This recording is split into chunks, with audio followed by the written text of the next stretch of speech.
হরে কৃষ্ণা। এটা হচ্ছে মায়াপুরের গীতা ভবন। তো এখানে আমরা কিভাবে প্রসাদ পাই সেটা কিন্তু তোমাদের দেখাবো। এখানে 3টে সময়ে খাবার দেয়া হয়। এক হচ্ছে ব্রেকফাস্ট সকাল 8টা, লাঞ্চ টাইম হচ্ছে দুপুর 12:30, আর ডিনার টাইম হচ্ছে রাত্রি 8:30। এই যে দেখতে পাচ্ছ নিচে হচ্ছে প্রচুর আসন রয়েছে, সামনে টিকিট কুপন থাকে, কুপন দিয়ে আমাদেরকে ভিতরে ঢুকতে হয়। তারপরে এই এত আসন, বয়স্ক রয়েছে নিচে বসতে পারে না, তাদের জন্য টেবিল চেয়ারের ব্যবস্থা আছে।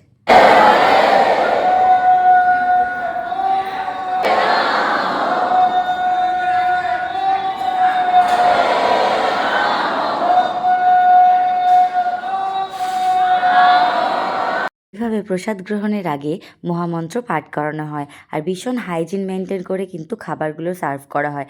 আর এত তাড়াতাড়ি, এই যে রোলার চাকাগুলো দেখছো, এত তাড়াতাড়ি সার্ভ করে যে বলার মতো নয়। এটি খাবার প্রচণ্ড গরম থাকে আর ভীষণ সুস্বাদু।